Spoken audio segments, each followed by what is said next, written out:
to Brian Claypool right now, civil rights attorney, and I thought it was great to get him on to talk about how far, government or local authorities or national authorities can go pushing a mask requirement. So, Brian, thank you for joining us. How far do you go? Let's say this is successfully appealed. That is this Florida judge's decision to take away the mask mandate on planes, like right now. Let's say it's overruled and appealed and it's successful. Then do we have to all put masks back on? What's the deal?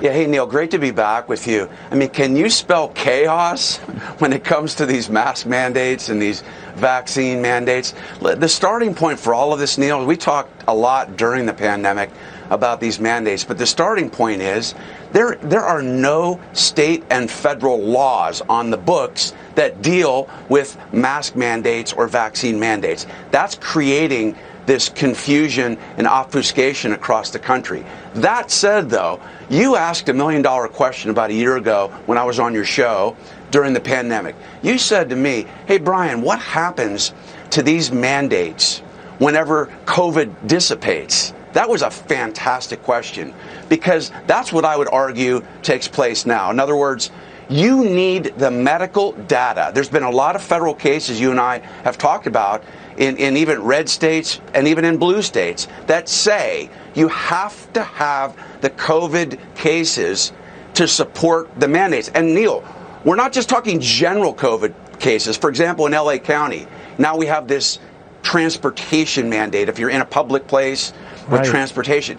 But Neil, it's not just the number of COVID cases. It's 2% in LA County. But that's not 2% in a public place where there's transportation. Do we have any medical data whatsoever in an airport, for example, that shows who contracted COVID in an airport?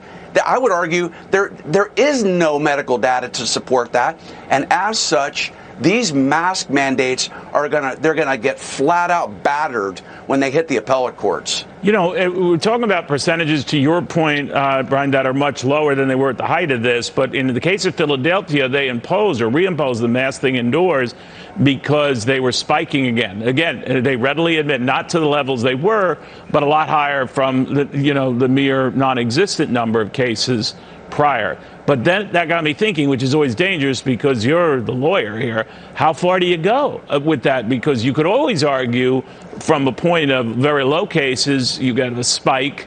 Do you just reimpose everything all over again? If that's the catalyst, this is going to go on forever. Yeah, that's a great point. And I think we're going to need a federal court decision, Neil, to come out with a formula, right? In other words, here's what the percentage has to be of COVID cases. For example, 20% of the population has to have contracted COVID to allow the mask mandate to be invoked, right?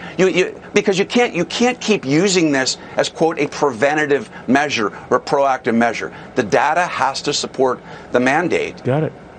All right. Thank you, my friend, very, very much. Brian Claypool, civil rights attorney, expert now, all things masks and what's constitutional, what's not. It's a mess, as is the Dow down